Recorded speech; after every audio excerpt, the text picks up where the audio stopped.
So go take up the technique subvocalization and help train your brain to become fluent in English language, a technique that can help you in becoming absolutely fluent in English language. Hello everybody, how are you all?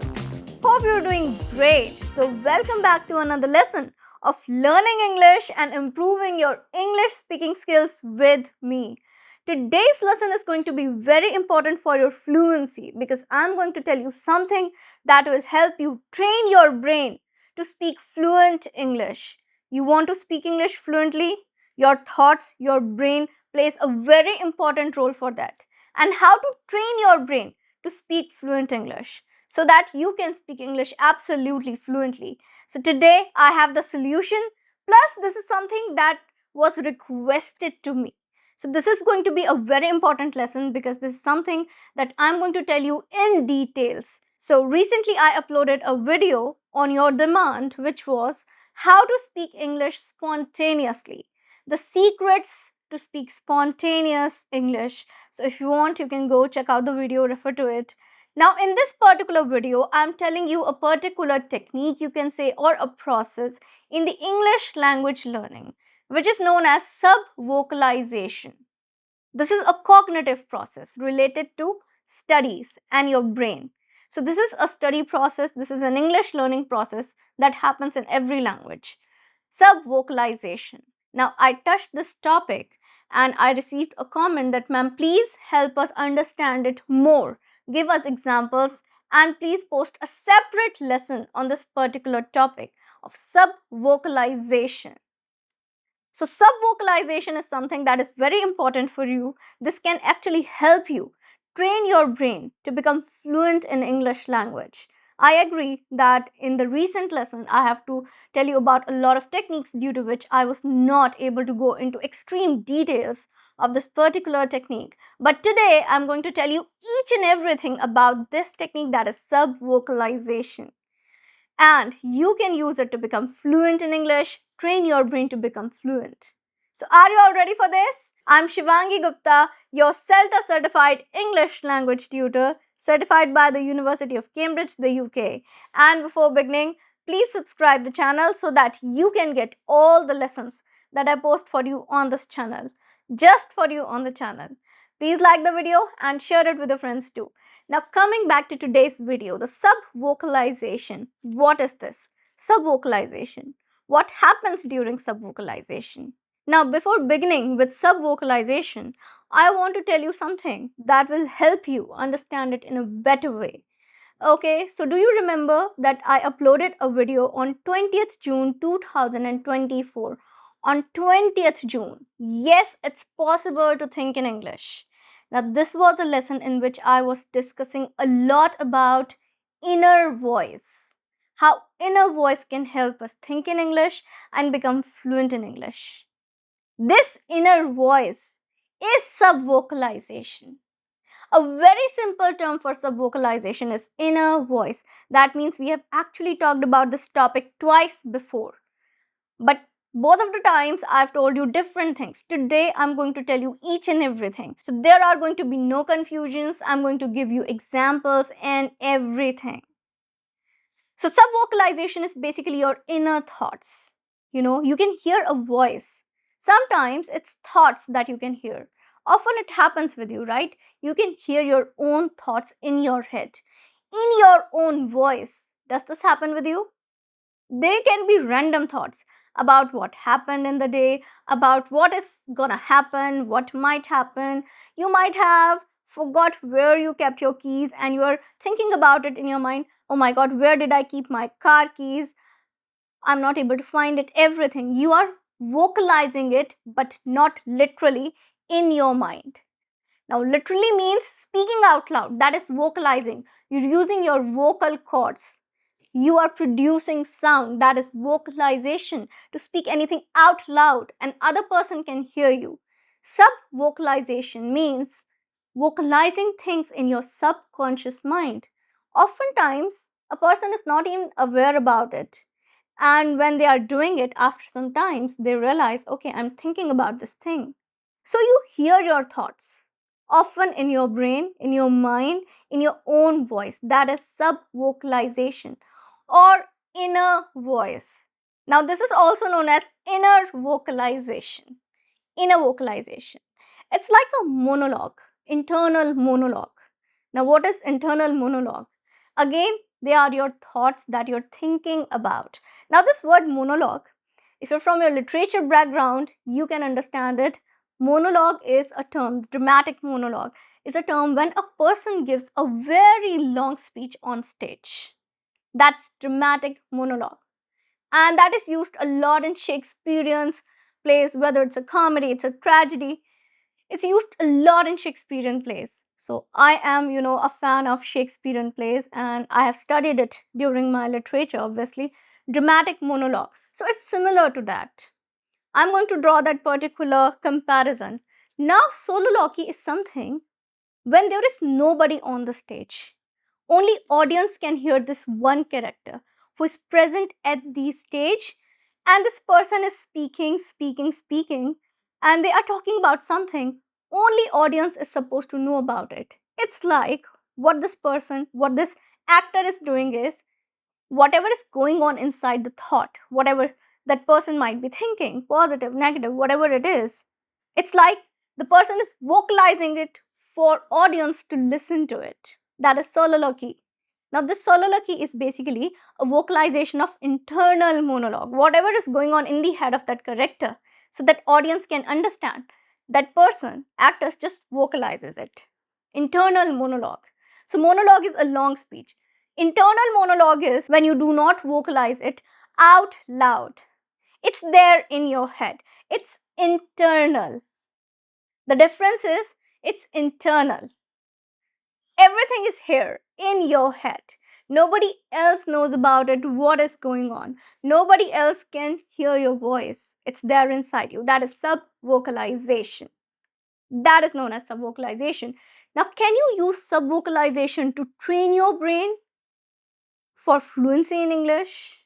Yes, you can. This is an excellent technique through which you can develop thinking in English ability, through which you can develop spontaneity while speaking English, through which you can create an internal English environment. Not external, internal.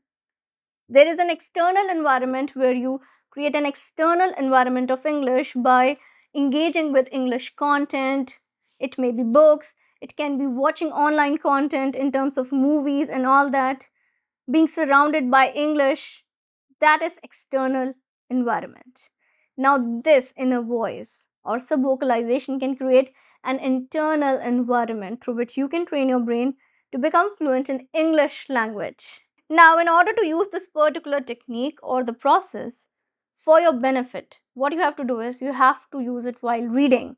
Now, subvocalization is a term that is popularly used in reading, in terms of reading. How? Whenever you're reading something, okay, for example, I have a book here, I have a novel over here, The Moonstone, a limited Penguin Classic Edition, something that I totally love.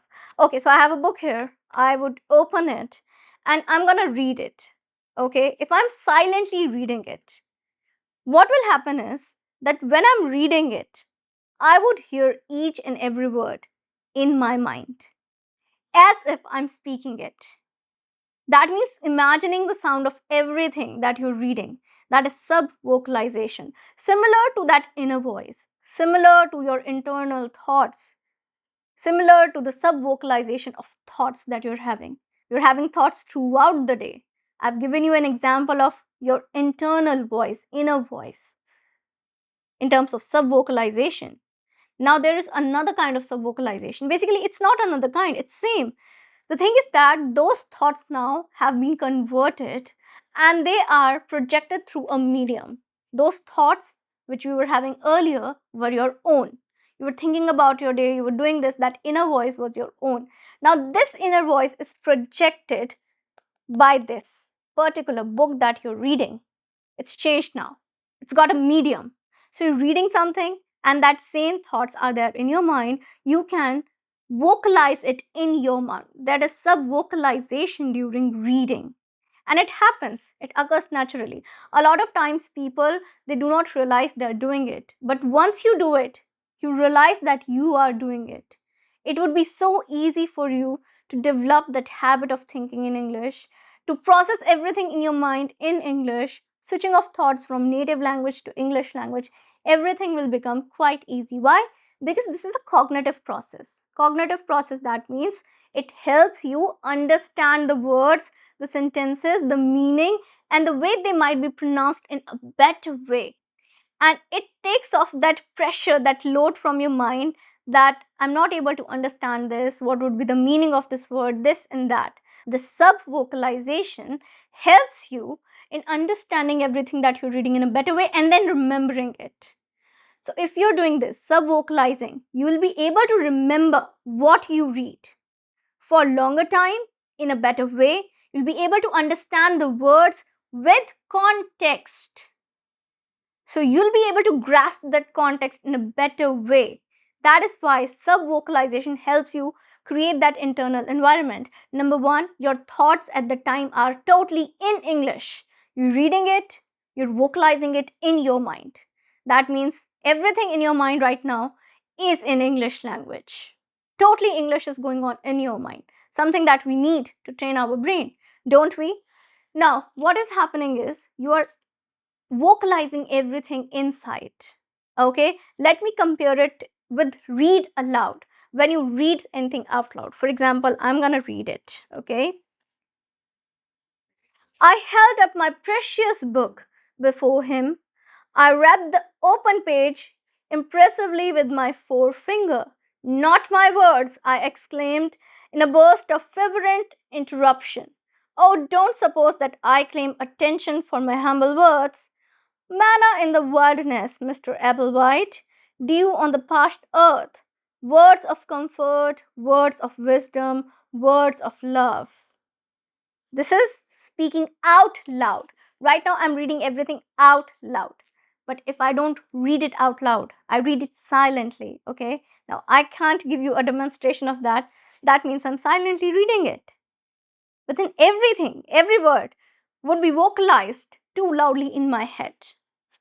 I'm going to pronounce it in my head as if I would pronounce it with my voice in the same way. And it's like you can hear that particular word in your voice in the same way as it would be pronounced. That is subvocalization while reading. Now, a lot of people think that only thinking is involved during subvocalization and reading. See, when you're subvocalizing just your thoughts, only thinking is happening.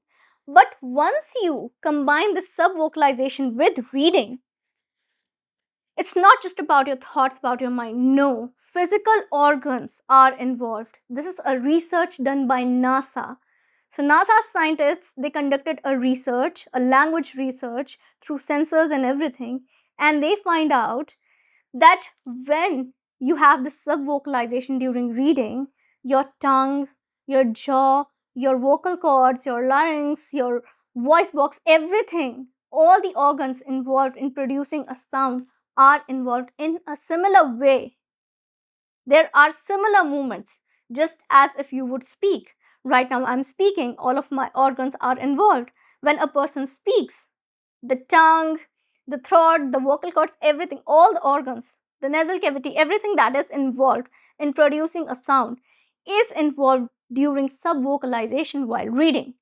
Now, the movement is so minute that even the reader cannot detect it. But the movement is there. There is movement. So obviously, NASA scientists, they have researched about it, they have conducted, came to this conclusion. Obviously, this is going to be true, that the movement is there. So the movement is there, that means what you're doing, you're training your brain for correct pronunciation too. You are training your brain to speak it. It's as if you are actually speaking it. That means when you want to speak it, you're creating kind of muscle memory. You create muscle memory, right? When you do something, you become habitual of doing it, and we call it muscle memory. Now you are creating a mental memory for yourself. It's a mind memory. That means training your brain. If all the organs are involved and there is slight movement as if you would speak it out loud. In the similar manner, that means you are unconsciously, kind of subconsciously giving your mind practice of speaking it, using it in a conversation, speaking it in the real time. And isn't that really awesome? It is. So, subvocalization is a technique that you can take up and you can use it to your benefit.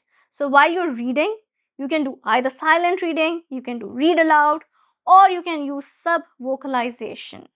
Just a small thing that I want to tell you is subvocalizing all the time is not something that I would recommend. Why? Because once you reach advanced level, for example, now you've reached C1 level, subvocalizing would reduce your speed if you want to take a reading exam. Now there is particular type of reading in exams that is known as speed reading, where you have to read everything quickly, right? Speed reading, because you're time bound. That's a technique to read. So if you're focusing on speed reading, that means you are at least at B2 level, C1 level. At that time, I would recommend you to create a balance between it. Because subvocalization is deep reading. You're reading for meaning, you're reading for the pronunciation as if the words would be pronounced, you're reading for sentence structures, and there are too many benefits of it. Like I've told you, it helps you remember, it helps you understand, and then it helps you create a kind of mind memory. It's a cognitive process. It's going on here in your mind, and it helps you a lot in better understanding of the language. But then with lots and lots of benefits, sometimes there can be a particular condition in which you need to create a balance or you need to be really aware about it. So if you want to do speed reading at that time, I would suggest that please control how much subvocalization you are doing while reading. You have to keep a control over it. Do not overdo it. Otherwise, obviously you can take up the technique. How helpful it is, isn't it? So go take up the technique subvocalization and help train your brain to become fluent in English language. A technique that can help you in becoming absolutely fluent in English language. Now, isn't that great? And also the two videos that I've mentioned today, the videos that I've already uploaded, these two videos, you'll get the link to these videos in the description box below. You can go check them out, which are related to this particular technique we've done today, subvocalization. That's it for today. That is it. Now I'm gonna meet you again with a new lesson. Till then, everybody, take care and bye.